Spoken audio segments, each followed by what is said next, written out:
여러분 안녕하세요. 롱테일 법칙이라고 들어보셨나요? 롱테일은 긴 꼬리를 뜻하죠. 이게 무슨 뜻일까요? 오늘은 롱테일 법칙을 알아보겠습니다. 여러분들이 교보문고 같은 큰 서점에 가시면 잘 팔리는 베스트셀러들이 아주 잘 보이는 곳에 나열되어 있는 것을 보실 수가 있습니다. 이탈리아 경제학자 파레토의 이름을 딴 파레토 법칙이라고 해서 상위 20%의 베스트셀러 책들이 서점 매출의 80%를 차지한다는 이론이 있습니다.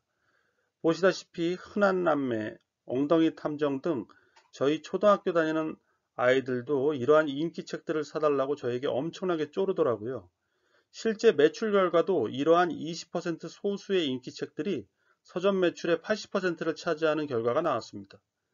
이는 기업 경영에서도 나타납니다. 상위 20%의 제품이 기업 전체 매출의 80%를 차지하고 상위 20%의 고객이 기업 전체 매출의 80%를 차지한다고도 합니다. 또한 회사 내 상위 20%의 인재가 회사 업무의 80%를 수행한다고도 합니다. 즉 100명에게 일을 시키면 상위 20명이 업무의 80%를 한다는 것이죠. 파레토 법칙에서 재미있는 것은 어떤 학자들은 그 상위 20명만을 따로 골라서 어떠한 프로젝트를 맡기니 20명의 20%인 약 4명 정도가 주어진 업무의 80%를 수행하는 전형적인 파레토 현상을 다시 또 보이기도 했다고 합니다. 여러분들도 동의하시나요? 아무튼 다시 서점 얘기로 돌아갈게요. 2000년대 들어와서 아마존과 같은 온라인 쇼핑몰에서 팔고 있는 책들의 매출을 분석해 보았는데요. 놀랍게도 상위 20%의 베스트셀러가 전체 도서 매출에서 차지하는 비중이 약 50% 이하로 줄었다고 합니다. 대신에 많이 안 팔리던 50%의 비인기 책들이 매출의 50% 이상을 차지했다고 합니다.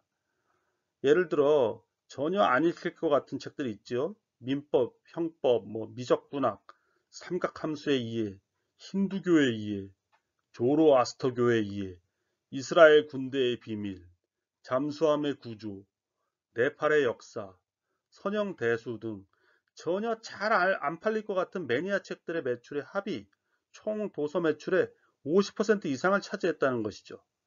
이러한 비인기 매니아 책들은 오프라인 서점인 교보문고 같은 곳에서는 재고 부담 때문에 보유하지도 않거나 전시도 안 하고 창고에 보관하여 먼지만 쌓이는 책들이죠. 그런데 이러한 비인기의 많은 책들이 아마존 같은 온라인 쇼핑몰에서는 조금씩 꾸준히 팔려서 매출의 합계가 총 도서 매출의 50%를 넘었다는 것이죠. 다시 말해 티끌모아 태산인 것이죠. 여러분이 화면으로 보시다시피 비인기의 수많은 책들의 매출이 많아져서 꼭 공룡의 두터운 꼬리처럼 보이시죠? 그리고 그러한 비인기 책들이 여러 가지 종류로 아주 많아서 그 꼬리가 아주 길게 나타납니다. 이것이 학자들이 얘기하는 긴 꼬리 법칙, 즉 롱테일 법칙입니다. 그럼 왜 이러한 현상이 일어날까요? 처음 롱테일이라는 용어를 사용한 크리스 앤더슨이라는 저널리스트는 90년대 말부터 인터넷 기술의 발달로 온라인 쇼핑몰이 등장했고 전통적인 오프라인 서점에 가서는 구경도 할 수 없거나 창고 깊숙이 처박혀 있는 비인기 매니아적인 책들을 소비자들이 쉽게 온라인 쇼핑몰을 통해서 접할 수 있게 되었고 구매할 수 있게 되어서 이러한 현상이 나타났다고 분석하고 있습니다. 롱테일 법칙의 핵심은 그동안 관심을 가지지 않았던 대다수의 비인기 책, 비인기 제품, 평범한 다수 직원들에게 더 많은 관심을 보여야 인터넷 비즈니스 시대에서 성공한다는 것이죠.